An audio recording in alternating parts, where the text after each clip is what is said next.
Okay, thank you everybody for joining us today for our webinar. We're going to be talking about getting it right in the camera.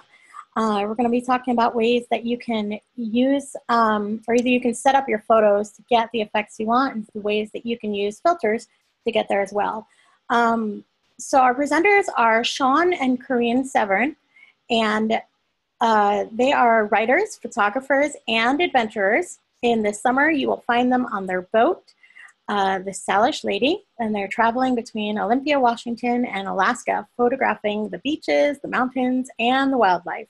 During the winter, they are based out of Las Vegas, Nevada, and they focus on photographing the southwestern deserts and mountains.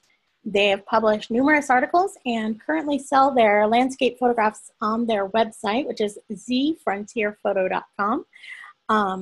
And they're going to be selling wall art through Image Conscious Inc., which is imageconscious.com. And they are currently focused on publishing a series of journals to inspire travelers to create memories of their own adventures. So Shawn, I'm going to let you go ahead and take over. And I know Corinne is there to help you out in the background. And if you guys need me, just give a holler and I'll be here for you. Thank you so much, Michelle. And before I start, thank you to Singh-Ray for the invitation. I am delighted to be here and have this format to talk to you all. My goal tonight, just a second. Sorry about that. My goal tonight is to, if nothing else, be somewhat entertaining. And maybe if we're lucky, we can all learn a little something. And maybe if we're really lucky, Corinne and I can inspire you to get your cameras out and take more photographs. The focus of tonight's presentation is predominantly going to be towards the novice photographers. Some of you that are much more experienced, this is going to be a little bit more of a refresher. It may give you some new ideas, maybe a little change of perspective. But generally, I'm going to try to really start to help those folks that are new to photography.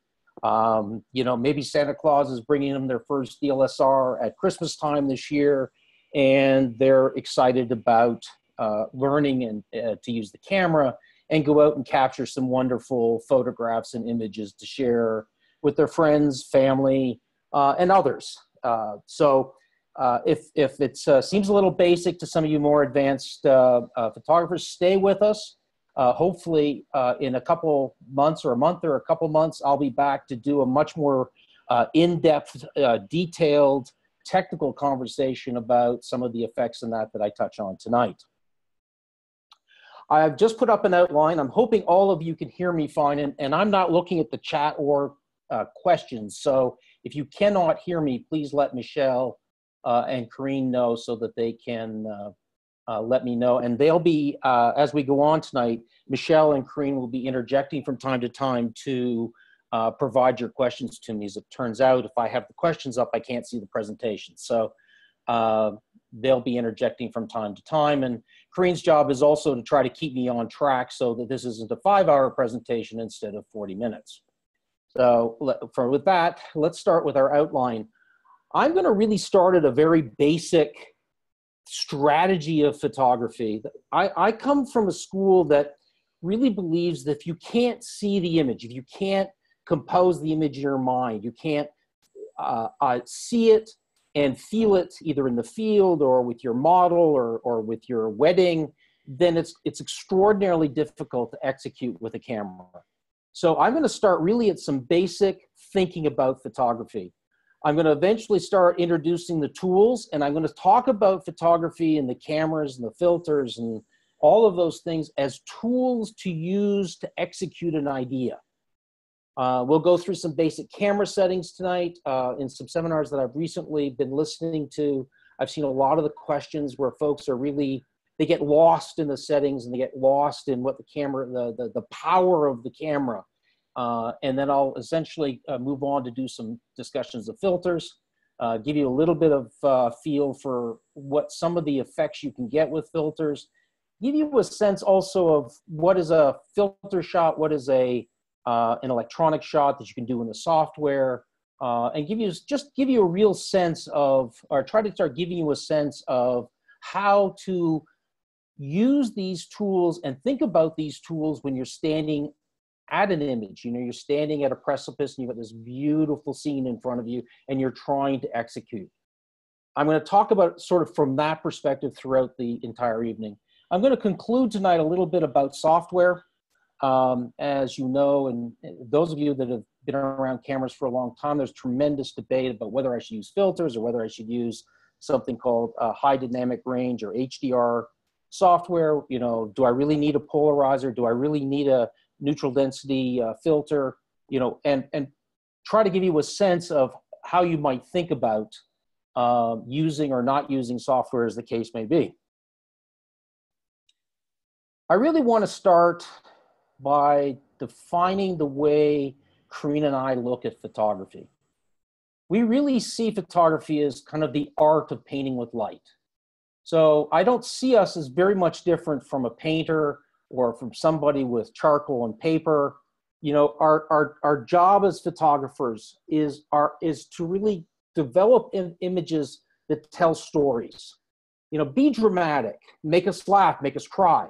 These are really the things that when we go out to shoot, this is how we're thinking about it. And I think this way, even if I'm going out to shoot shots of my dog, or if I'm going out to shoot some shots of friends or, you know, the local neighborhood. I'm always thinking about what's the story that I'm telling in this photograph? How are other people going to see and feel that story? And then I want you to understand that from our perspective, the camera is merely a tool. It's important to have the right tool, but it's probably even more important to really have knowledge of that tool, to really spend time understanding how that tool can be used to execute your vision. Have the vision first, but then really learn the skills to execute that vision. And just before I move on, you'll notice that I highlight a lot of these things with photographs. Unless I say otherwise, these photographs were either taken by myself or Corinne. And I'm going to give you, each time I come to a photograph, I'll give you a little bit about how I was thinking for that photograph. Not so much about how I captured it in terms of execution, although I'll do that more as we go through the discussion. This is actually a photograph that you're looking at right now of a sunburst through Mesa Arch, a very famous arch in the Arches National Park. What is particularly unique about this particular arch is that it's at the end of about a 3/4 mile hike.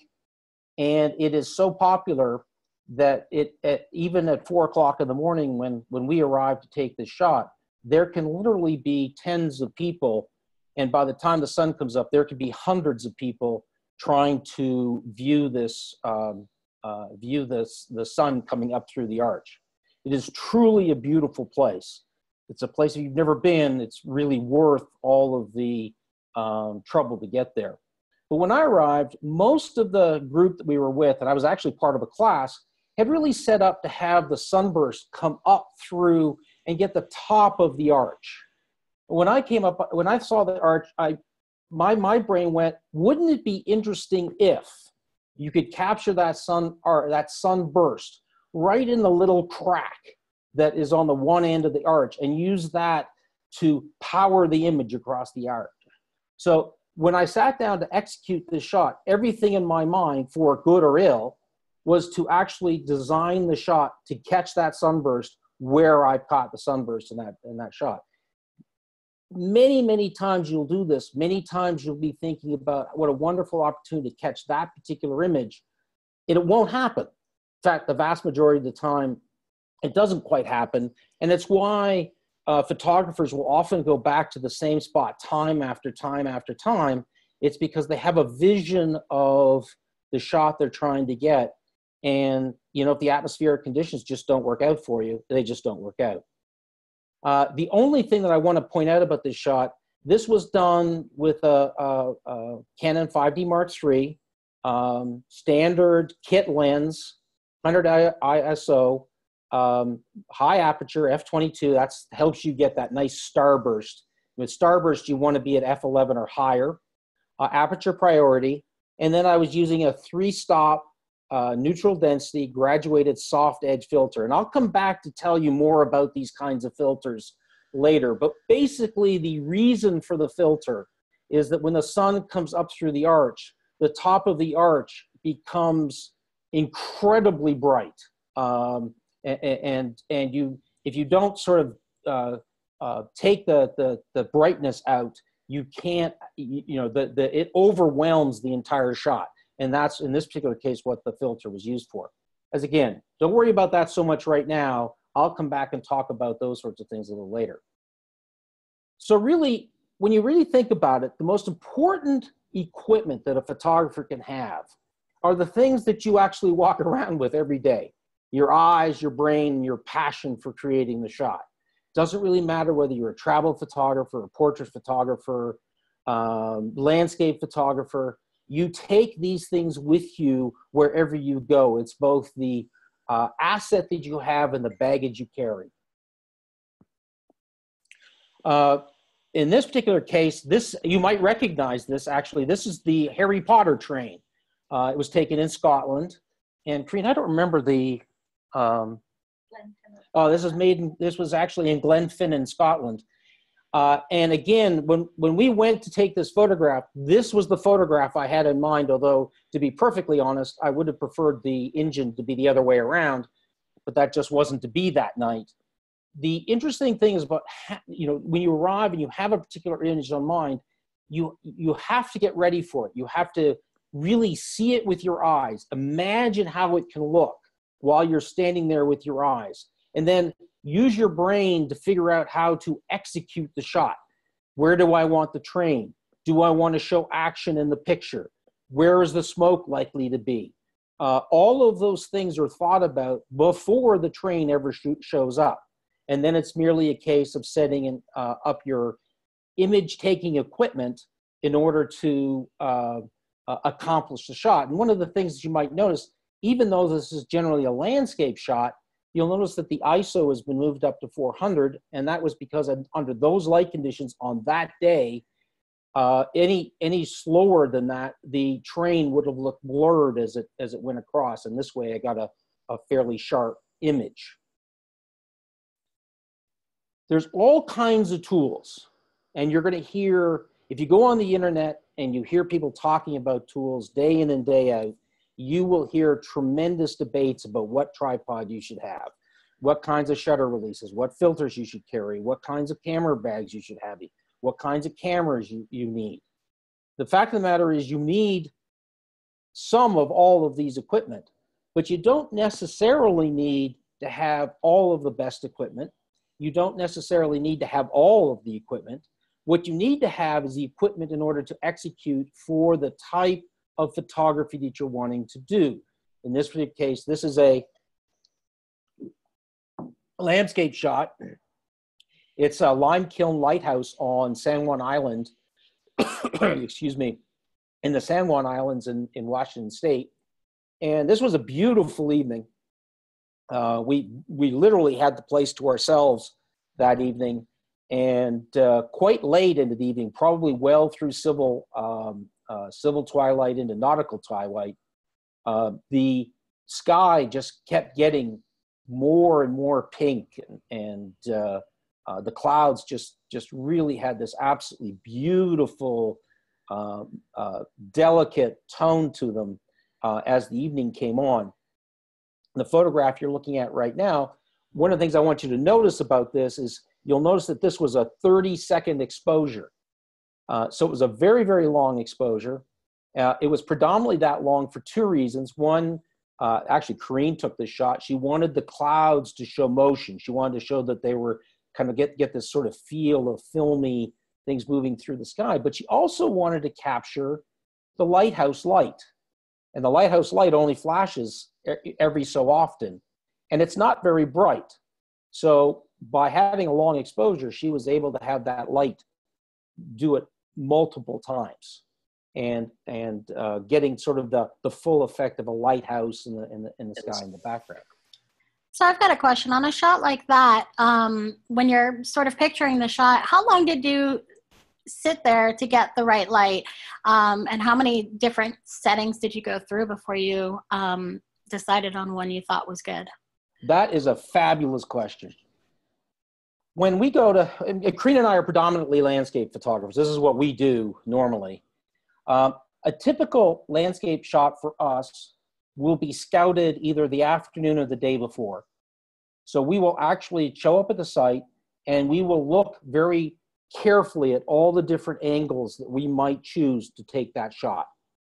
We typically would arrive at a location like this about a half an hour before sunset, or about an hour before sunrise if we were doing a sunrise shot.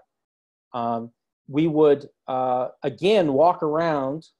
Because we shoot together, we often talk about what we're seeing and the kinds of compositions that we could create.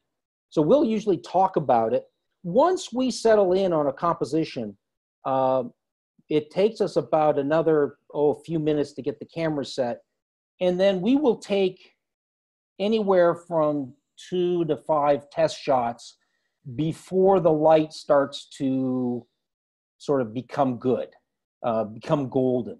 Now, what you don't see from this shot is that previously in the evening, we had this absolutely beautiful western sky. The sun is actually way off the left-hand side of this picture, and it was shining down on top of the lighthouse. And we have other pictures of this where we have kind of the golden light at sunset shining across the lighthouse. So we might take a series of pictures as the light changes over the evening. We used to take many pictures. Now, typically, Corinne and I on a night like this might come home with 20 photographs. The other thing that we do when we're sitting there and looking at the scene is that we're also editing at the same time. We're looking at each photograph. And if we have 2 or 3 that look the same, we'll often choose the best shot and delete the other 2 right there on the spot. So we don't, when we come home, we're not burdened with hundreds of photographs to go through. So, we're editing, we're watching how the light's changing, and then we're reacting to that. I think I answered that. Let me go on to the next slide.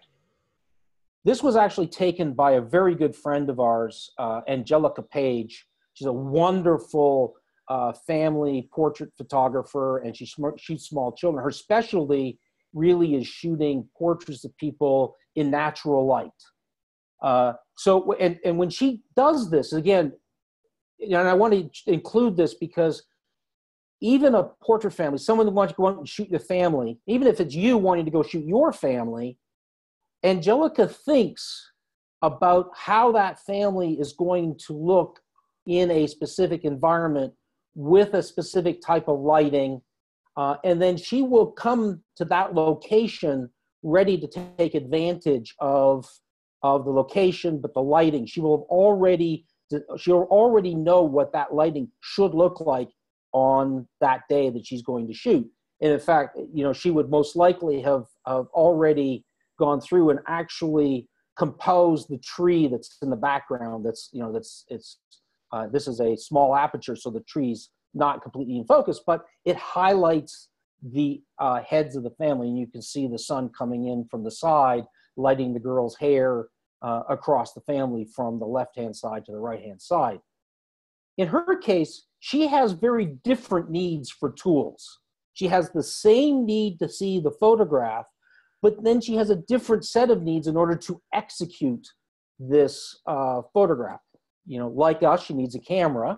Like us, she uses tripods, although often she shoots freehand and then uses her tripods to hold either lights or reflectors or other ways in order to bounce light so that it enhances the faces of the individuals that she's shooting. Let's go on to the next slide. This is one of my all-time favorite photographs. This is a shot of a model named Izzy Brunson. She's very well known out here in Las Vegas. Wonderful, wonderful model. And again, this is another photograph by Angelica. In this particular case, when you go to do sort of portrait stuff, it's even a different circumstance because it can no longer just be your vision as a photographer what the shot's going to look like. But now you're going to have a negotiation.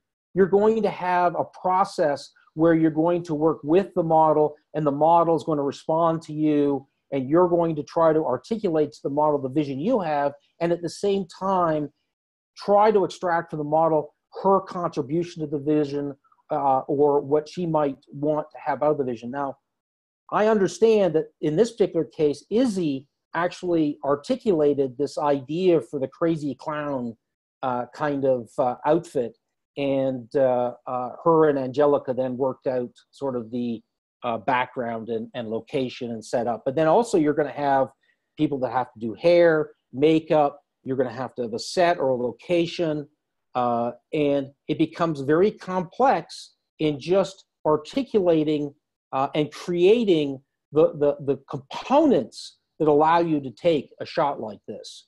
What is particularly interesting about this shot is you can clearly see that it's backlit, and I believe Angelica used a reflector on the front, or maybe a small light on the front to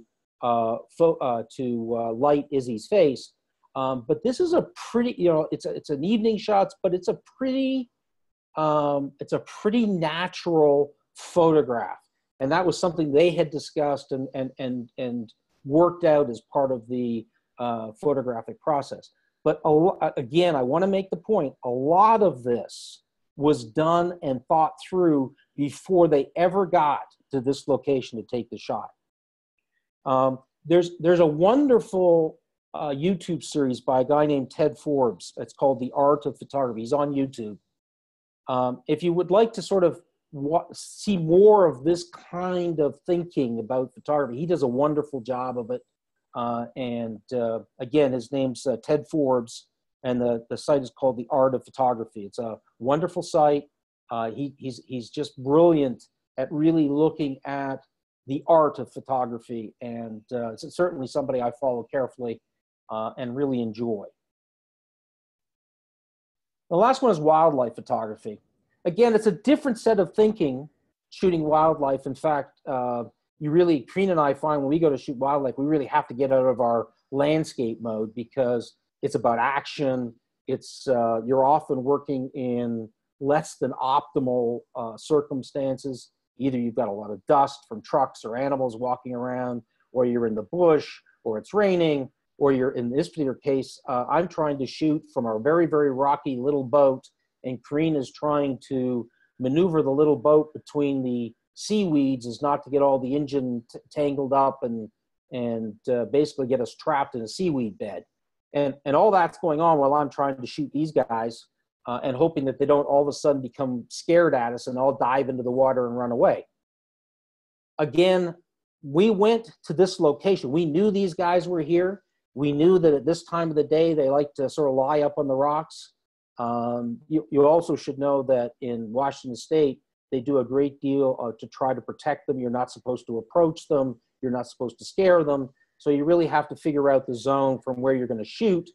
What you might notice is that I'm using a 400 millimeter lens with a 1.4 times multiplier to photograph these guys, which means that I'm a long ways away from them. And, you know, it's not only do I have to have the vision of what I want to get, but I also have to be able to manipulate all those other things around me at the same time as I sort of swing in on these guys and hope that they look interesting to me. Wildlife photography, unlike landscape photography, when we go out and shoot these guys, we might come home with 300 or 400 shots. In fact, I often will put the camera on multiple shots, and I will keep going until I fill up the buffer, and then I have to sit down and wait until the buffer clears itself. So it's a very different strategy, very different set of skills, different kinds of equipment to go execute that vision. Now I'm going to, so that's the way we think about photography. It's the way we think about art. It's the way we think about how to capture photographs. If you want the best tip I can give you today, if you go out and you practice composition, if you go out and you practice seeing a shot, your photography will actually improve faster than doing anything else about any of the cameras, filters, tripods, camera releases, everything else, if you put that aside and you really focus on learning what makes a good picture and how to create the drama, the excitement, and put that picture together, your photography will improve massively overnight. And now that all said, the practical reality is that we use tools that are incredibly sophisticated. The technology in a camera or in a lens is absolutely amazing. A second here.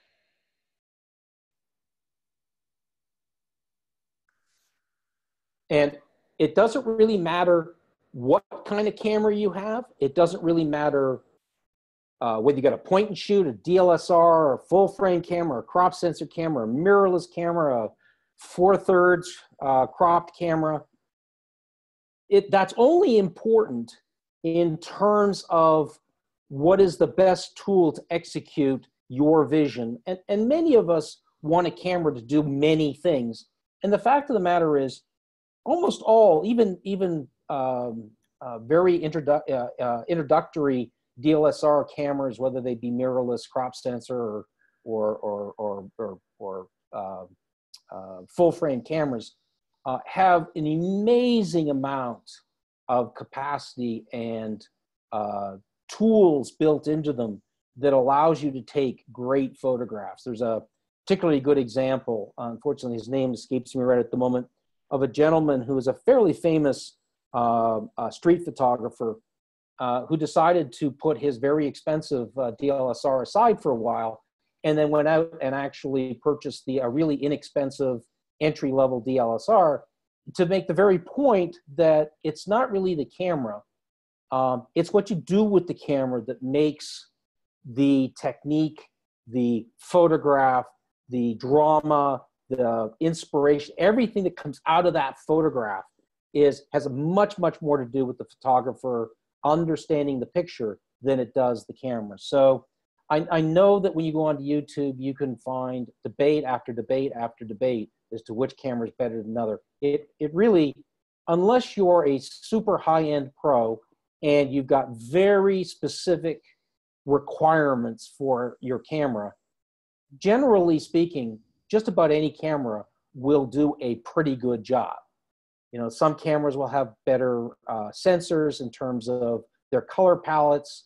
You know, this Hasselblad that's the camera more to the right, you know, it has 50 megapixel density and can take, you know, just wildly high resolution photographs. And in terms of a product professional, that you know, they need that kind of camera. But for the vast majority of the rest of us, they really don't.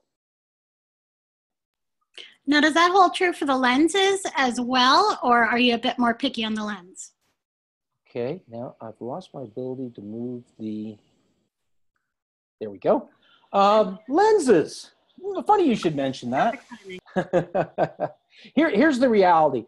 When I started taking photographs back in the 70s, there were very, very good lenses, there were not so good lenses, and there were really poor quality lenses. Generally speaking, and again, this is a general statement, it really doesn't matter whether you have a Sony, a Canon, a Nikon, Olympus, a Panasonic, they all come with very good lenses. There are better lenses and there are worse lenses, but generally speaking, at least at the novice and intermediate level of photography, generally speaking, it doesn't really matter what quality the lens is because they're all pretty good. Now, it turns out that from time to time, camera manufacturers make lenses that are phenomenal, like Nikon's 50 millimeter 1.8 f-stop 1.8 f-stop lens is a phenomenal lens. You know, Canon's 24 to 105 millimeter kit lens is a phenomenal lens. Not, you know, it's $1,200 lens, but in the big lens, you know, you can spend, by the way, you can spend $25, $30, $40,000 on lenses. So, you know, a $1,500 lens is expensive, but it's not ridiculous.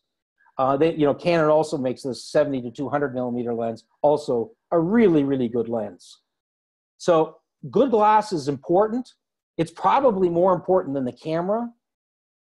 But the fact of the matter is most of us can afford really pretty good lens. And it really comes down to, if you're going to shoot wildlife, you're going to need a longer lens, longer millimeter lens. You know, 70 to 200 would probably be about the minimum, but something in the, 400 to 500 millimeter range. If you're going to shoot a lot of portraits, it's going to be between 50, 85, 100 millimeters. Landscape photographers, we actually use the lens in the middle here, the 24 to 105. I would say probably we use this lens for almost everything but astrophotography. It's very rare we'll take this lens off and put a wide angle on. Occasionally, if I want to compress a landscape, I'll actually use the 70 to 200 millimeter lens. So even though we shoot, and we sell our work and things of that sort, we actually don't have a huge array of lenses. We actually really focus on a few lenses. And that's primarily because a lot of the places that Corinne and I go to require either going in small vessels and then backpacking in. We'll be standing in small islands in the middle of the night. You don't want to have a lot of kit with you, or you really only want to have the kit that you need. So let's move on. And again, I apologize. I know I'm just touching on things tonight, but I want to get on into the filters section. This photograph actually that you're seeing here was a photograph we took last weekend. It's an astrophotography photograph. What you're looking at actually is the mountains from the top of Dante's View in Death Valley. You're at about 5,000 feet in elevation. And we're actually looking back towards Las Vegas. You can't see it probably on the slide too well, but you can actually see the Luxor beam of light coming straight up from the middle of the photograph there. Normally, you wouldn't take a shot like this. In fact, we were actually up there to shoot Milky Way shots. Turns out the Milky Way side was all cloudy and kind of yucky. So Corinne and I happened to notice this cloud formation that was forming this beautiful bird. And then it really comes about, and it really comes to, just, okay, now that we've seen this bird, it looks really interesting. How do we execute the shot? And so that really comes down to, and really introduces the idea of the actual camera settings. The more you spend time learning about your camera, I think I had on a slide earlier, it's really important to read the manual. I can't emphasize enough how important it is to learn how your camera works and understand the components of your camera that you need in order to execute the type of photography you want. So, Corinne and I do a lot of landscape photography, which means that we shoot an aperture priority a lot. But we also know how to use shutter priority. We also know how to use manual, bulb, the other ones. But we focus on aperture priority because that's what we use most of the time. So we do have a question, attendee. They want to know why bulb mode for an 18-second exposure? Now that's a great question. You don't have to. You could actually set that up so that the camera could theoretically manually do that exposure on its own. You could make that work just fine either on a manual setting is what we typically do if we were doing that, and we'd either set the speed or and you probably could have made aperture priority work. It turns out when we do astrophotography, we like to actually control how long the shutters actually open, because we know certain things about the way stars move. So for example, if you want points of light stars, you need a photograph that is going to come in somewhere around or slightly below 20 seconds of exposure. If you want to start seeing smears or star lines, then you start having to have a longer and longer exposure. Often when we're getting ready to do astrophotography, we don't always make the decision about what we want until we sort of see the circumstances. the bulb allows us to have a lot of control over that. What's your... I think I was just going to interject. We had been doing astrophotography in the other direction, pointing west, and it was very dark. And in that situation, we couldn't use the camera to decide on the shutter speed because there was a lot less light. When we turned to the east, we could have switched to aperture shutter priority if we wanted, but we were still just using the same settings, and so we worked from doing our own manual counts of the time. Let me point out something else that I think is really important. This is not the only way to take this shot. There are other ways to take the shot. In fact, there's probably half a dozen different ways to execute a landscape shot in any one circumstance. The way you choose to do it, as long as it produces the picture you're after, that's a good way. So when you hear a photographer say, oh, you have to use aperture priority, you have to use an f-stop of 22, you have to shoot at a low ISO, yeah, kinda, but that may not work for the landscape you're particularly looking at that night. What you have to understand is how to modify that in order to execute the picture you want. So there are some photographers, landscape photographers, wonderful landscape photographers, really only shoot on full manual mode. They don't use aperture priority. Perfectly fine. You can meter the light. You can decide on how fast the shutter speed is going to be. You can completely control your f-stop, your ISO. That is all fine. It is a different way to achieve the same thing. It's all good. And if it gets the picture you love, then it's a good way to go. So when you get more experienced with your cameras, what you'll find is that you'll have a preference. You know, we have a preference for what we like to shoot. So what was your f-stop on this one? F-stop on this one was probably something like wide open. This was my shot. So this was probably f2.8. And you know, the real challenge actually with this is at an f2.8, how do you get the stars really sharp? That's really hard to do. But one way of doing that is you set up earlier in the day, you focus in so that everything, your shot is completely in focus. Then you shut everything down and you come back when it gets dark. That's one way you can do it. Another way you can do it is to focus in really tightly using your 5 and 10 times multiplier, either in live view or through the eyepiece, and then basically get your stars to a really, really sharp little point. That's another way to do it. Another way to do it is to preset your infinity on your lens. And by the way, the actual infinity for most lenses isn't truly at infinity. It's a little bit around it. And then what you do is you take a little bit of nail polish or some other thing, and you mark that location so that you can just turn to that when it's dark. Remember, the real trick with astrophotography is that Corinne and I can barely see our hands when we're taking this picture. This picture is much brighter. It looks much brighter than, in fact, when you're standing there, you're basically using and manipulating your camera by braille. So anyway, again, I want to make the point here that the point of this slide is really spend time understanding what these things mean. There's tremendous amount of education on YouTube.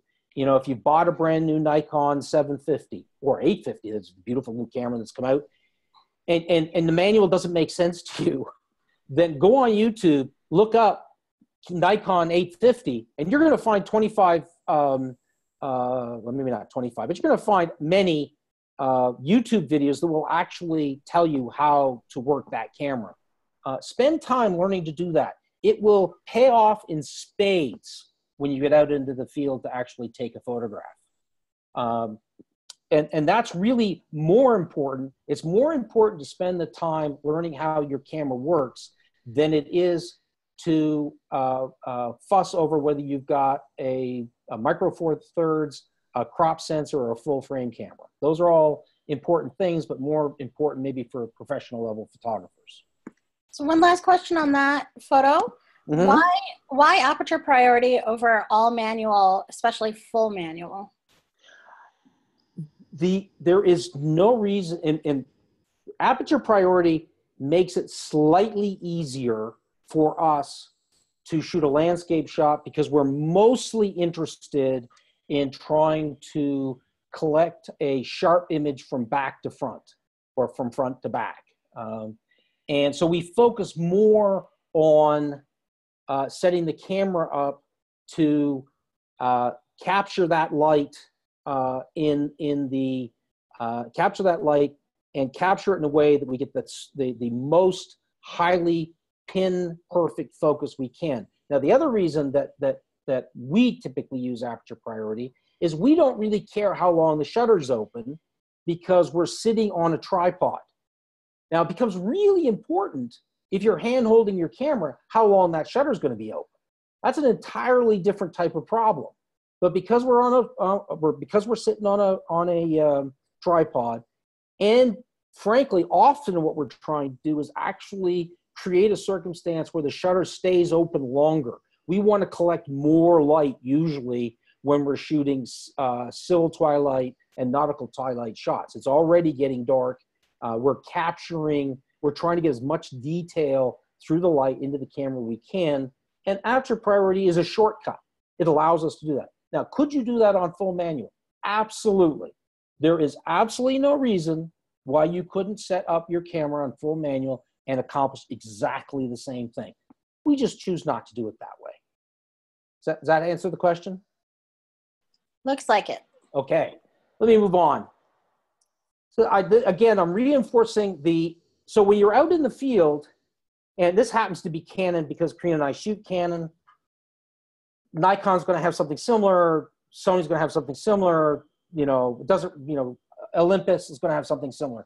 There's going to be a menu on the back of your camera that allows you to modify and manipulate your shutter, your settings for your camera. Really spend time learning how to do this quickly so that when you're in the field, the light is changing and you're having to change with the light, because photography and your camera isn't static. If I tell you the exact sequence that I took a particular picture, it is meaningless 10 minutes before that or 10 minutes after that. I might have significantly modified either the light balance, I may have changed rolls of film, I may have moved the light, compensation up and down, I may have changed my ISO. So just hearing what the actual circumstances of the photograph was doesn't really tell you very much. What you really need to know is how to change your camera in the circumstances that you find yourself in. Let's move on to some techniques. Again, I'm touching on a lot of stuff pretty quickly here, and I'm really spending way too much time with this. So I'm going to only touch on a couple things here. A lot of folks, there's been a tremendous debate as to why to use filters versus using software. And Corinne and I come from the school of trying to get as perfect a picture in the camera the best that we can. It's not that we have anything against software. Corinne and I use Lightroom all the time. We use Photoshop sometime. But what we want to have is we want to have the best file that we can possibly have to work from. And that means for us that we want to manipulate the picture and manipulate the image in the field to reach our idea of the image as close as we can get. And this is why we do things like use filters. These are examples of polarizing filters. Polarizing filters are used for two really specific circumstances. They can be used for a lot of things, but two really important ones.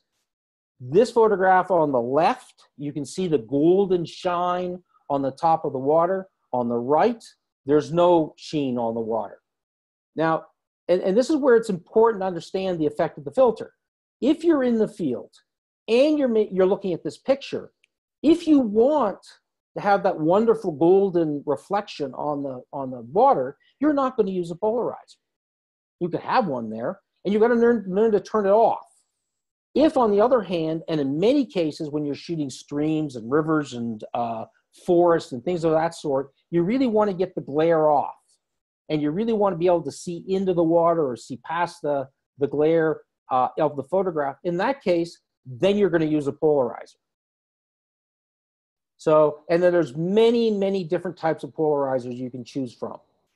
There are ones that will give you a very high degree of polarizing.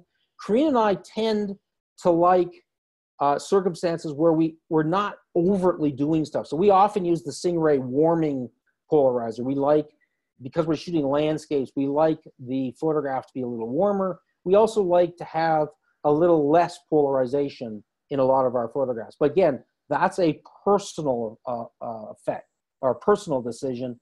It's not one that you may make. You may decide that you need a lot more polarizing in the shot. The other place you use polarizer is really to enhance clouds and skies. And this photograph is tremendously overdone over on the left-hand side and underdone on the right-hand side, but it's to make a point. Most of the polarizers, the good quality polarizers now, allow you to dial in how much polarizing you want. And in this particular case, on the far right-hand side, there's almost no polarization. In the middle's one, I've got a little bit going. And on the far left-hand photograph, we've got a lot of polarization. The sky's very, very dark. Where I use this a lot, where I make the sky very dark, if I was shooting this photograph in black and white, I'd almost always have the polarizer pushed way over, because I happen to like, in a black and white photograph, having my clouds try to jump off the page, which making the sky really dark doing. But if I'm shooting blue sky, white puffy cloud photographs, I tend to back off a lot. And in fact, we'll sometimes actually use a different strategy for this. I will sometimes use a hard edge neutral density filter, which I'm about to talk about, that just basically takes down the brightness of the sky a little bit and enhances the cloud. So again, many different ways to come at this. But if you make the decision to go with a really, really dark sky, when you get into the software and start using that, you're kind of stuck with that. And you're going to have to work very hard to get back to one that's actually on the much lighter side. So making the decision in the field and having that quality photograph before you get to the software really lets you make these decisions. And it's why we like to use things like polarizers and neutral density filters in the field. Can you explain quickly, how do circular polarizers work? Okay. So let me go back to this. Oh, I'm hearing myself twice. Okay. I think someone, oh, there you go. So, all right. So you take, this is a circular polarizer, and let's take the one that's at the top left-hand side. That polarizer screws onto the front of your lens. You basically, in this particular case, this is designed for 105 millimeter standard ring. So it goes on a lens that it's an opening on the outside of 105 millimeters, and you screw it in. And then once you've got it screwed in, you will notice that the little filter on the outside will be able to turn. You'll be able to turn that with your hand. And what you can do at that point is by taking your camera and looking through your viewfinder, take yourself and you go 90 degrees to where the sun is coming from. And if you turn the filter, the sky will actually start to become darker and darker. And then you'll notice that if you keep turning it, the sky will become lighter and lighter. That's the polarization effect. When the sky is really dark, that's when you've achieved the maximum polarization. So the first time I put my hands on one of these, I'm a graphic designer by trade, so I can do a whole bunch of things in Photoshop, but I'd never put hands on a filter before. I went to visit Singh-Ray in Florida, and they handed me one of these, and they said, hold it up and look at the sky, and then they told me to turn it. And you should have seen my face. I was like a kid watching magic. It was like, it's almost like you just turn up the color in Photoshop, and all you're doing is turning this filter. And when you look at it, even in the picture, and when you look at these filters in real life, it looks like it's going to be solid all the way through. It doesn't look like something that would change as you turn it, and it just feels like magic. And it's amazing what the effects can be. One thing that I would mention is that the effect of using a polarizer on the sky can be mimicked by working within your software, but the effect of the polarizer on water is very hard to achieve with software. So if you want to be able to see through the glare of the water and get more of the rocky bottom substrate in your water pictures, the polarizer will really help. Another perspective I have on things, because I'm in marketing, a lot of the graphics I work on are banners, and they are 8 feet tall and they're gigantic. And so the more I change in Photoshop or Lightroom, sort of the less definition I have at that size. So it depends where your graphic's going to end up. If it's going to be a, you know, a 16 by 20 photo on your wall, you can get away with a lot more in Photoshop. But if it's going to be an 8 foot tall marketing graphic, you really need a better photo to start with, or at least brighter colors, so you've got that flexibility to go one way or the other. Okay. I need to start wrapping up here a little bit, otherwise I'm going to go way over time. That is a very, very key and very important thing. And that is that when you're shooting a photograph for, to use it on Facebook in a little picture, you can get away with a lot of error in the picture. It can be a little less in focus. You can have a little bit more glare, and it still look like a pretty good picture in Facebook. Instead, look like a very good picture in Facebook. However, if you just come home and you decide that you want a print that's, you know, 24 by 18 or 18 by 24, you're going to start noticing changes in the print. The quality of the print will start to go down. It's not so much as it'll go down. You will notice the errors within the print. The more you can do to get a good photograph in your camera before you do anything with it, the better result you're going to get, whether you're going to put it in a big print or you put it into Facebook. But always thinking, like when Corinne and I first started, when I started photography back in the 70s and we shot on film, you know, a lot of the times when you had that piece of film, if it was not a quality shot, you were done. You really couldn't, you know, even in a very good laboratory and with dodging and burning, you really couldn't improve that photograph very much more. We're tremendously lucky with the digital processes that we can do that. I'm getting poked here, so let me move on. I'm going to just, I'll tell you what I'm going to do. I'm going to skip over the solid density, solid neutral density filters, and I'm going to go into talking a little bit about graduated neutral density filters, because that's just something that was talked about a couple weeks ago, and so folks were struggling trying to figure out what these things were and what they look like. So let me just go down a couple slides here. This is what a graduated neutral density filter looks like. There are many types of them. The ones that are on the left hand here on the top is what's called a neutral density hard edge. And if you'll notice right in the middle of the filter, there's a pretty flat hard edge that goes across it.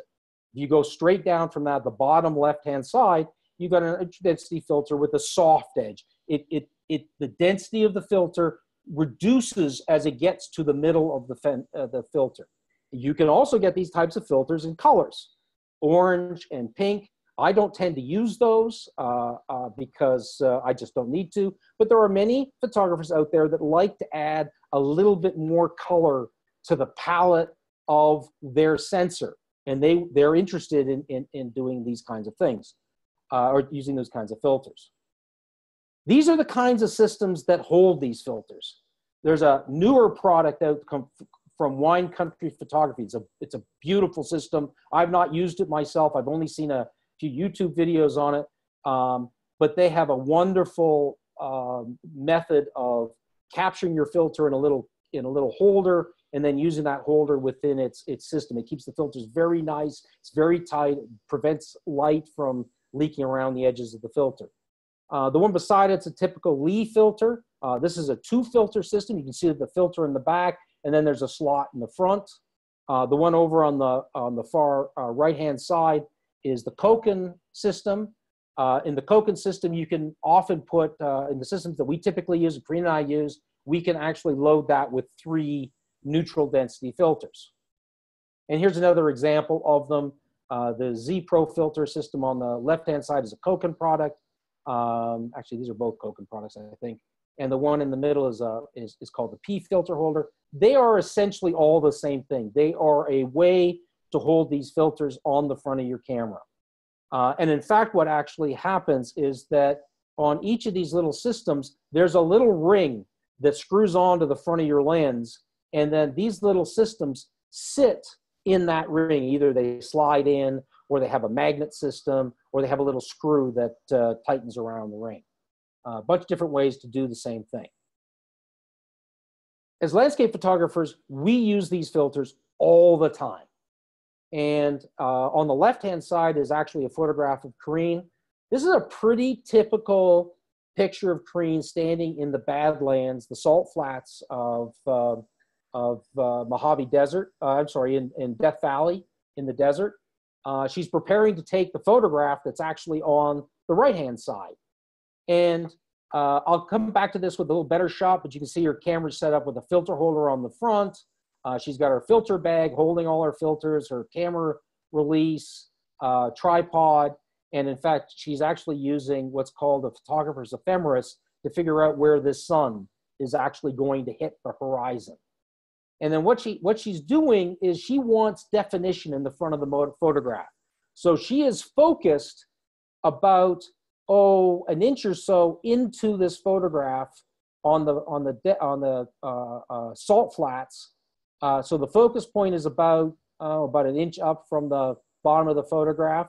And then she's using a very strong filter, probably a 3-stop filter, to actually reduce how bright the light is up on the top versus how bright the light is on the salt flats. Now, the cool thing about the salt flats is they're white, so they're also bright.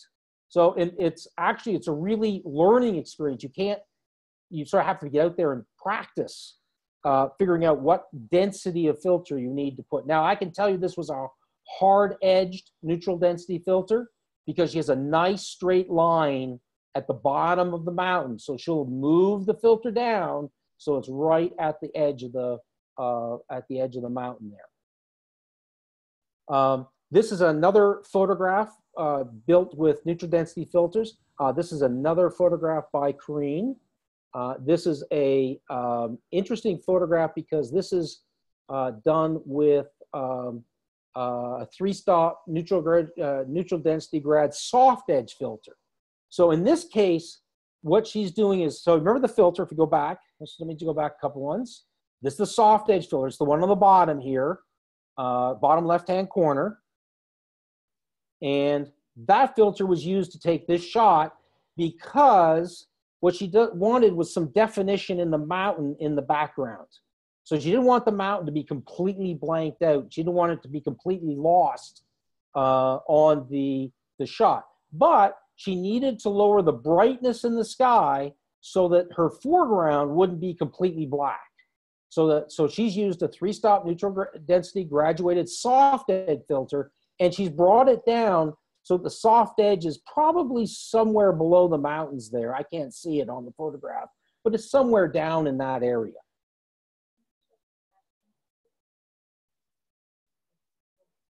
Okay, so the last type of, there's another type of filter. I'm going to skip that and go right to the stacking filters.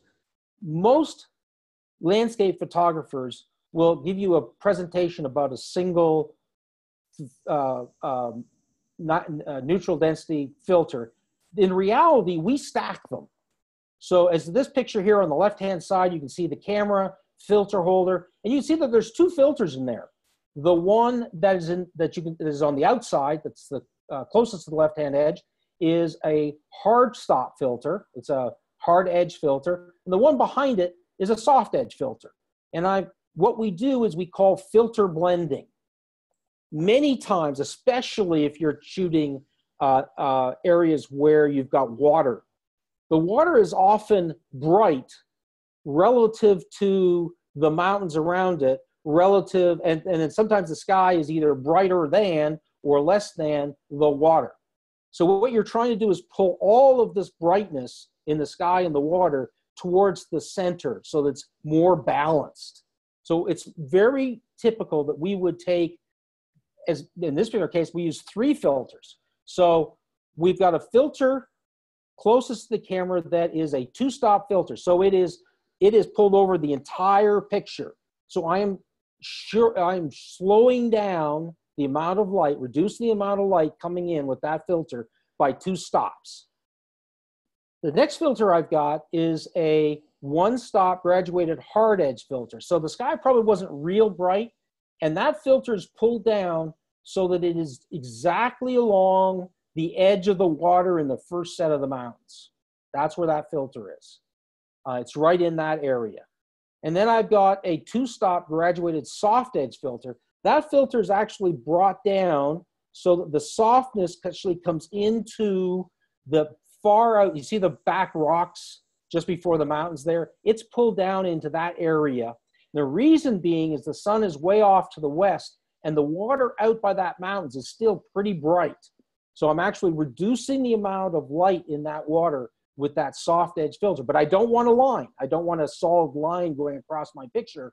So I'm bringing it down in a way that actually reduces the amount of filtering and blend. It's called blending the filters together so that when a person looks at the photograph, they can't see it. Any questions? Because I'm going to move on. So when you're blending those, is that sort of the same as doing the burning and dodging in the old school film and now in Photoshop when you can burn and dodge the exposure? And you sure can. I could have taken multiple exposures. In fact, the very next slide, I'm going to talk about this. I could have taken 3 or 4 or 5 exposures here, and I could have, in software, blended those exposures together. And so I would have had a picture that was way too bright at the bottom, or bright at the bottom. So these rocks would have been quite bright, but the sky would have been so bright you couldn't see anything. And then I would have had a series of photographs that would get darker and darker and darker until the red sky, the red pinky sky came into the correct exposure. And then I could take those, and either in Lightroom or Photoshop, you can use either. You can blend those photographs together and create what's called a high dynamic range photograph, a single composite of that. And that's entirely possible to do. Now, the reason we don't tend to do it is because we like to take photographs and spend less time in software. That's generally why we do it in the field. The other thing too is it really turns my crank as a photographer to be standing out there looking at the back of my camera and actually know I've already got the photograph that I wanted to capture in the camera. I don't have to worry about getting it back into the software, working with it, manipulating it, and hoping that I actually got the photograph that I saw in the field in the software. So it's an surety thing for me, but it's also, it's what I like. It's how I feel about it. So the questions, so looking at this, could you do this in software? Yeah, you could get pretty close to this in the software. The one thing that software, I should say that, filters often enhance the color of the sky, not so much in adding color, but pulling the color out, making it more dramatic in the sky when you're taking that photograph.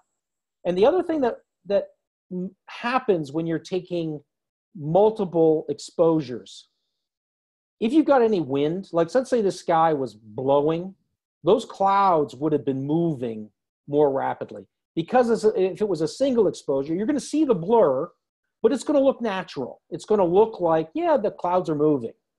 If you take multiple exposures, at least in my experience, you get a thing called ghosting, which you get some clouds that don't quite line up with the next set of clouds, which don't quite line up with the next set of clouds. And although that can be fixed in software, quite possible to do that, it takes a lot more skill in manipulating Photoshop or Lightroom than I typically like to devote to it. So can you do it? Absolutely. Do you want to do it? Not necessarily. Now I will tell you, okay, I'm being told to get on the next slide here. So for polarization, you can do polarization. So the question that we always get standing in the field is, well, we don't really need filters. We can do this electronically in software. That if you're a landscape photographer and you're out there with filters, this will always happen. The fact of the matter is, if you've got a polarizer, there's a lot of times in Sky you can do exactly the same thing. You can pull down what are essentially a software triggers either in Lightroom or Photoshop that can actually bring your sky in, can reduce and balance your sky. But the fact of the matter is, if you don't take the glare off water with a polarizer in the field, then it's going to be extraordinarily difficult to do that in the software. It might be possible. There are probably those out there that are sufficiently capable of doing it that could, but it's a lot harder. Also, you'll notice that that's not on here. If you're shooting a forest scene and you're taking the glare off little water droplets on leaves and things of that sort, again, very difficult to do in software.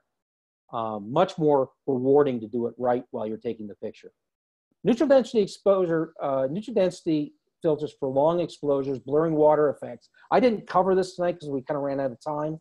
And I promise I will come back and do this in much more detail later on.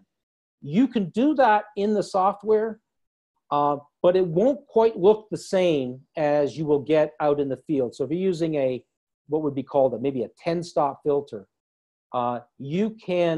it's much easier to get that smooth water, that silky water in the camera with the filter than it is to try to duplicate that in a software. Again, could you do it? Yes. It's just, for us, easier. Neutral density for graduated filters. Again, many times you can actually duplicate that in software. It's entirely possible. It's a different set of skills. You're trying to do the same thing. You're trying to balance the light in the photograph as you would with filters or not with filters.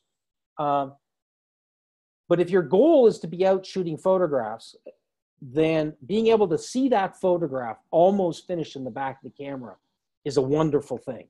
It's a very self-fulfilling thing. It's nothing better than if there happens to be some folks watching you take pictures and they see that photograph come up on the back of your camera and it looks gorgeous right then and there. That's a wonderful feeling, and I like that feeling. So I like to do it in the field. Split graduated filters, again, yes, you can do it, but it gets much, much more difficult to, you can do it in software, but again, why you don't need to. So it really comes down to, where do you want to spend your time? Do you want to spend your time taking photographs? Do you want to spend your time working on the computer? Is there some medium? Because there are times when you're taking multiple photographs and blending them because you don't have a filter that you need is the only way to get the shot. That's perfectly fine. Anyway, let me conclude there because I've probably gone way over time. I want to thank all of you for sitting through this. I hope I've been at least a little entertaining. I would be delighted if you actually learned something new, or at least I got you thinking about things a little differently.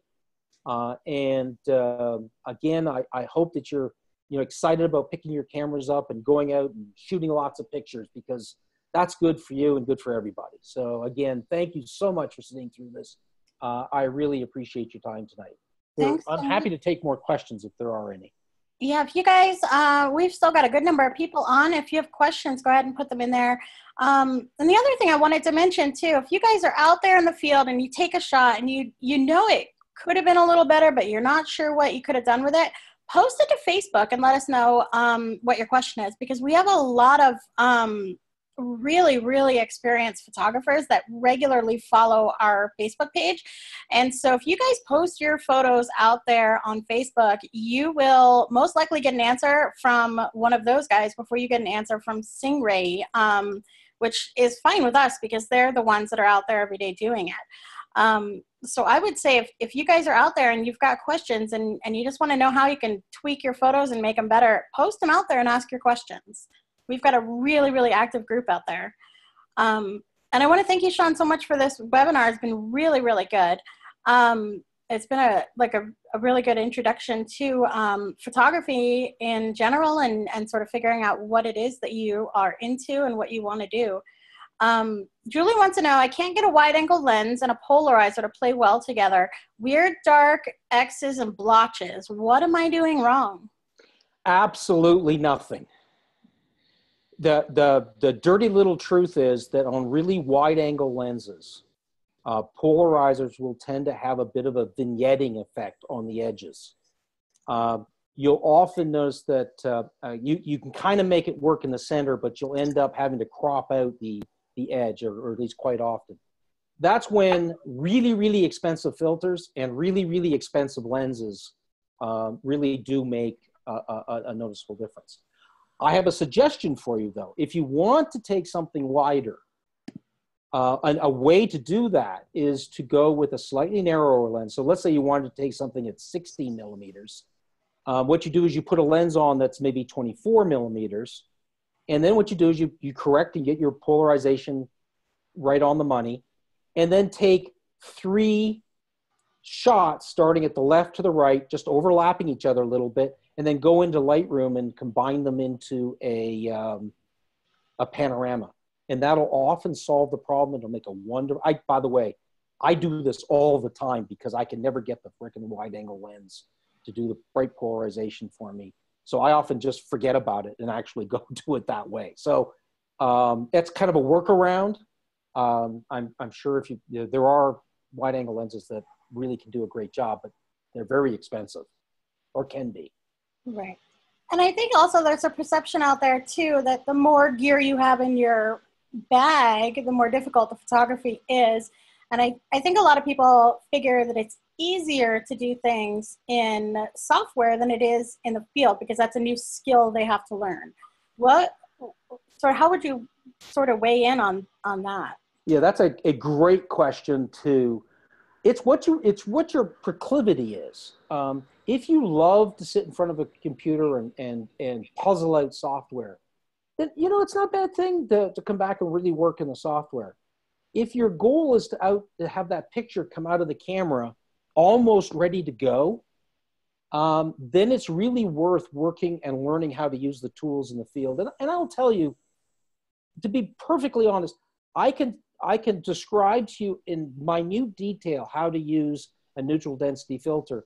But until you're out in the field and you practice with it and you make mistakes with it and you come back and you look at your pictures, you go, oh my God, those are awful. What did I do? How do I fix that? It's going to take a little while to become skilled. It's like anything else. To become an expert at anything, you need 10,000 hours of practice.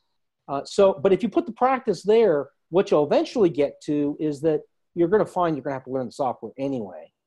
But when you get back, the product that you start to work with from is so much better that it's so much easier to manipulate. And if you really want to get wild with a photograph in the software, it's much easier to work from a picture that has, nice equal density across it, lots of information in the photograph. That's just way easier to work with in the software than when you're trying to fix up things that are already problems. So that's how I kind of view it. And I don't believe the software is bad. In fact, I often combine the filter use with HDR. One of the things I love to do is I sometimes can't get a rich enough photograph just using the filters. And I will often bracket the exposures around what I think is the best exposure, and then combine them in Lightroom later in order to get a picture with more detail, more density, basically a file with more information, and work from that file. So, all of those things, if you get the photograph you love, it's all correct. There's nothing wrong with it if you get the photograph you love. And that's what's so important. Now, if you're professional, like Michelle, if I'm a photographer, Michelle sends me out on an assignment and says, get a photograph of some particular landscape. When I give her that photograph, it's got to have enough detail in it that she can use that photograph in the way that she wants to. If she wants to use that for a billboard, then there can't be flaws in that photograph. There can't be lines. There can't be, because they're going to show up in a billboard. And if she has to spend huge numbers of hours fixing that up to put it onto a billboard, she's not going to like me very much as a photographer. But again, now we're really at kind of a professional level of photography as opposed to, I love the hobby sort of level of photography.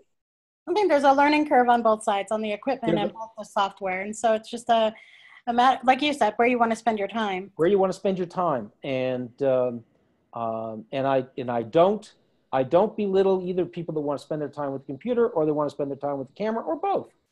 Corinne and I choose to do both, by the way. We do both. So we have a good question here. If you had to buy 1 or 2 soft graduated filters for photographing the Southwest deserts, what would you buy? A 1, 2, 3, or 4 stop? Okay, I'll give you an answer, but I should give you a little information first. One of the things that I keep telling the folks in Singh-Ray is that if it comes down to it and somebody's going to steal my camera or my filters, I'd rather them steal my camera. It's easier to replace. So I carry a lot of filters in my bag. If I only could carry a couple into the field, I would, and especially the Southwest desert, I would take probably a 3-stop hard edge filter with me. And then I'd want a 3-stop and a 4-stop soft edge Gale and Roll filter with me. So I'd probably want those 3 filters if I was going into the desert to shoot sunrises and sunsets. Sunrises, I'd want actually a 2-stop hard edge filter as well. But sunsets, I use almost all the time a 3-stop hard edge filter with and I typically blend it with either a 3-stop soft edge, 2-stop soft edge, or a 4-stop soft edge, depending how bright it is. But I almost always use my hard edge filters rather than soft edge, just because I'm trying to line it up on a horizon, and the soft edge is a little lighter in density than the hard edge ones. I should mention, it takes a lot more practice using a soft edge than using a hard edge filter. So it does, you know, it's more of a learning curve. Because you can really hurt your sky because if you have to really practice with the location of that filter. So I don't know if I answered the question because I think I probably gave you too many filters. But if I had to take, if you said 2 filters, what did you say, 2 filters? Yeah, 2, if you had to pick 2. Well, Corinne would pick a 2-stop and a 3-stop hard edge filter. I would take a 3-stop hard edge filter and a 3-stop soft edge filter.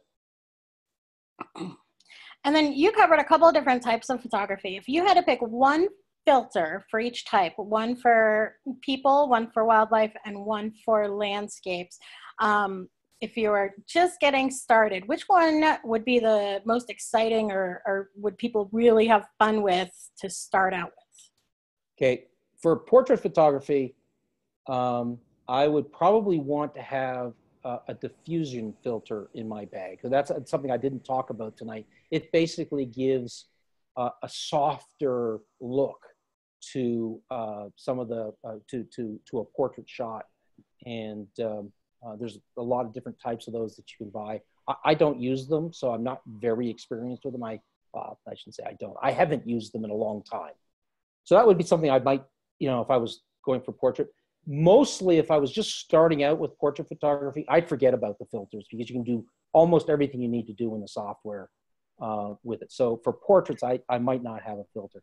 For landscape, again, it's typically, if you go to take a class, they will tell you that you really need to have a 1, 2, and 3-stop hard edge neutral density filter. Reality, that's true. But generally speaking, you get away with a 2-stop. If you could only have 1 filter, I'd have a 2-stop hard edge neutral density filter if that's the only filter I could have for landscape photography. For wildlife, I just don't use filters. If I need to, sometimes it's very glary, I will use a very soft polarizer just to take the edge of the glare off it. But generally speaking, I don't use much of a filter for wildlife photography. And if I do, it's a soft polarizer. It's just to take a little of the glare off, because sometimes that can be distracting when you're shooting, especially in water settings. Do you ever use any of the UV protective ones? Never. Never. I haven't used a UV protection filter or glass on my camera since I shot with film, and I was using lenses that, quite frankly, were the value of small cars. So I don't use them. The only reason I don't use them is because a lot of the photography we're doing, we're already combining filters in front of the glass. And you want to have as little in front of the glass as you possibly can. So I choose not to have it in front of the glass, to add that to the front of the glass. It really doesn't do much to a picture that's noticeable for a lot of the stuff that we do. Right. If you were kind of accident prone and you thought you were going to drop your camera or your lens, then it's probably worth putting on because it might save your lens. But otherwise, I tend not to use it. Right. Well, Laura just chimed in too that the Hilux, which is the UV protective filter from Singh-Ray, is good for portraits and wildlife, and it has a really subtle effect. It's there for protection. It does have a small effect on the look of the photo as well. Absolutely. Yeah. I think that's exactly right. Yeah. And then the other thing I wanted to point out too is that the Singh-Ray UV filters, I get what you're saying about putting you don't want to put extra glass between your photograph and your lens. The Singh-Ray UV filters are actually made out of, I think they said it's glass from NASA or something crazy like that. So their UV protective filters are more than just protection. They are made to the top of the line standard.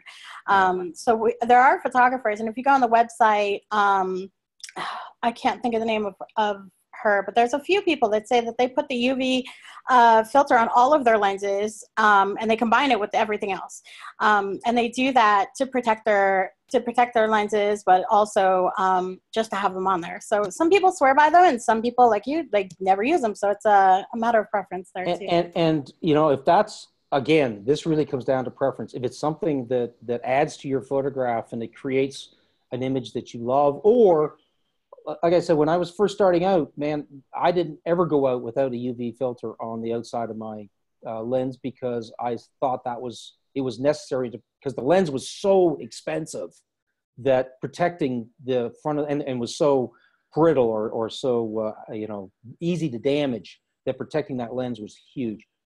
Nowadays I just don't tend to use it. But again, there's no reason not to if it gives you the effect and it gives you the security for lens. Absolutely. And I must say, Corinne and I also use the Singh-Ray soft polarizing thin filter, which is a beautiful effect. A lot of folks use a much more strong polarizer.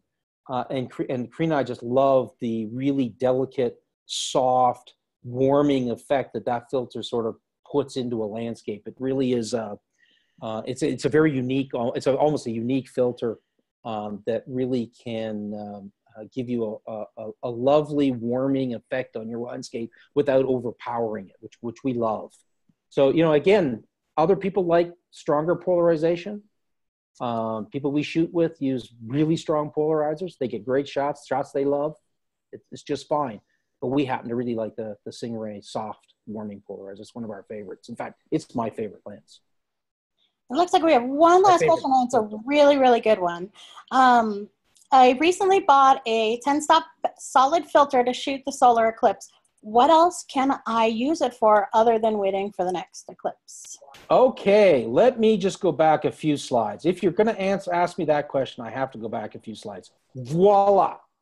10-stop neutral density circularizer. In this case, it's a circular polarizer. These come a number of different ways. You can actually get a square one that goes over that fits inside the Konkin or Lee filter holder. You can get ones that screw on the front of your camera. Singh-Ray makes some wonderful ones that allow you to actually dial in the amount of stops that you want on your filter. So a bunch of different ways you can get them. Yeah, they're great for shooting astro, especially really strong sun, that sort of thing. But the other way that we use them a lot, and Corinne and I do this a lot because we do a lot of shoreline photography, is if you want to create that beautiful, silky, smooth water, especially on a fairly bright day, or if you happen to be on the West Coast and you're shooting sunset, it's going to be bright because the sun is setting in that direction.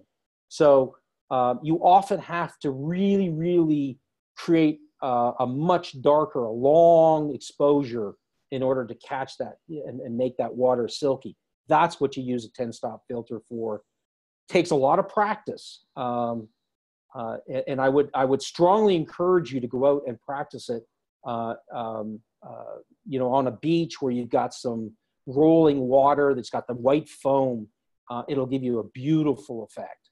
The other place that you can use a filter like this, maybe not 10-stop, but we use a 6-stop filter quite often if we're in a lovely forest and we're shooting a fairly fast moving stream with riffles and foaming water and a waterfall. That's a wonderful filter to use to really smooth that water out and give it a silky look.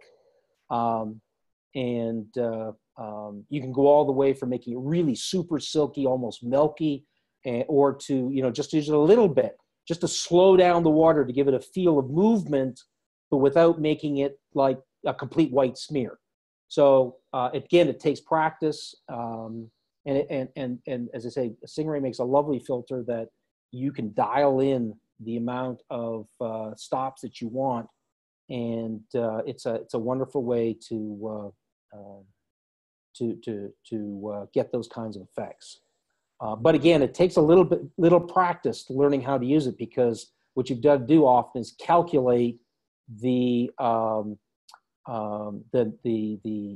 calculate the number of stops down on your camera, so that you can actually correct for the right, you get the right exposure. And that just takes practice. Quite frankly, it takes practice and experimentation, because even when you do it scientifically, it doesn't sometimes work out. So it takes a little practice. There's some cheat sheets that'll help you with the exposure when you put on a 10-stop, because you can't see through to your image anymore and your sensors aren't useful.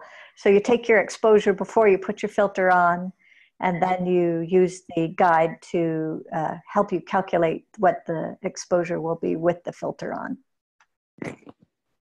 Yeah, there are some good videos in YouTube Pantheon that show how these things work. And they're very cool. The other thing you can do with them that's very, very cool is you can combine them with a graduated filter. So you can use a solid filter just to slow down your exposure and increase your exposure.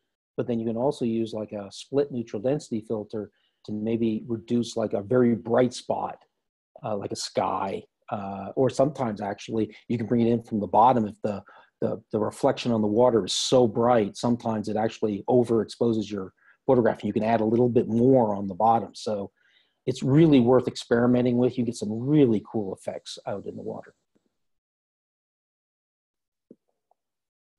Any other questions?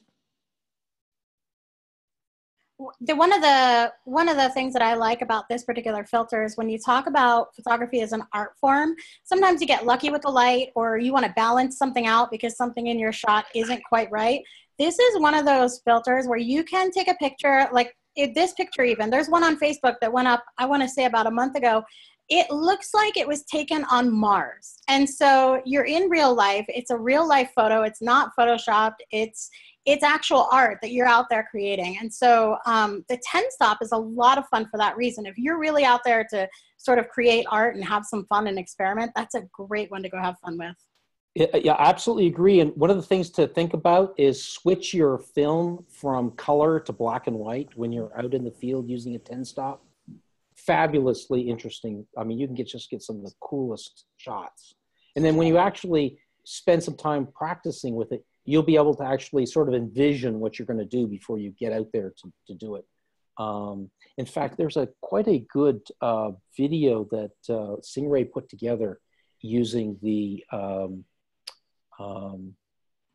multi-stop circular polarizing filter that I would encourage you to look at. Unfortunately, I think it was done by Cole Thompson. And definitely, I mean, if you've not looked at that video, it's really worth going out and looking at that video, because it's a great, he does a beautiful job at explaining how to use the filter, but also, you know, it's just beautiful shots afterwards. And a lot of it black and white, as I recall, and looked at it for a while. And then we did have one comment come through on the Hilux. He said that it's a really good filter for portraits because it gives real good skin tones, and for landscapes, it gives good details in the shadowed areas and has a slight warming effect. So thank you for that comment. And so we're going on an hour and a half. We always go long on these, and I think we should just plan on it from now on. Thank you guys, both of you, for coming on the webinar and doing this presentation for us. And this has been really good. Well, thank you so much for having us. I really hope, again, as we inspired a few people, entertained a few people, maybe get some new knowledge to folks, then we've done our job. And again, we would thank you so much to folks at Singh-Ray. Thank you so much for the opportunity to talk to your customers and folks. We just really enjoyed it. Thank you. So everybody stay in touch. Everybody check in on Facebook and Instagram. Let us know what you're out there doing. If you have questions on this webinar, you can send an email to info@singh-ray.com. Or like I said, go on Facebook, and we've got National Geographic photographers out there that could give you advice, which is pretty darn cool. So again, thank you guys so much for presenting for us. Thank you to everyone who joined us today. You'll get a copy of the webinar video by email tomorrow evening. And we will include a PDF copy of the slides as well, so you have all of those settings to refer back to. So, and Corinne and I, if you want to reach Corinne and I, we put our webpage on the last page. So don't hesitate to reach out to us. We love corresponding with folks, and that as well. So don't hesitate to do that. Yeah. All right. Well, great. Everybody have a great night, and we hope to see you again next month.